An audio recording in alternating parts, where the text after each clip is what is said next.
सिर्फ एक फ्लाइट उड़ी हमारी, जो हम लोग रायपुर लेके आई और आज ये कार्य हुआ। तो प्रभु की असीम कृपा है। बहुत बहुत हृदय से बधाई।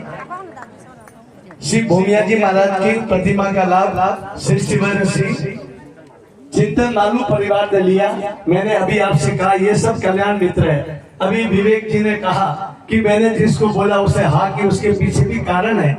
ये सब तेरे दोस्त थे, इसीलिए 1 सेकंड में स्वीकृति प्राप्त करी। और दोस्ती में तो घर भी ले लेते तो ही मना नहीं करते। तो बहुत बहुत बधाई, बहुत बहुत साधुवाद है। लेकिन आपने जो आज काम किया है कि लाभ भी दे दिया, अपना लाभ।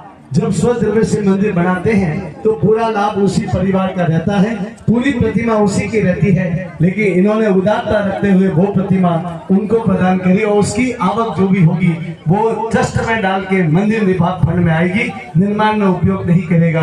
इतनी उदारता रखना सहज नहीं है। एक छोटी मूर्ति बनाते तो नाम पहले चाहिए, लेकिन इन्होंने ये अधिकार छोड़ा। बहुत बहुत बहुत साधुवाद। पुनः एक बार हार्दिक हार्दिक हार्दिक अनुमोदना। लाभार्थी परिवार, पांचों मूर्ति के लाभार्थी परिवार पांचों जगह खड़े हो जावे।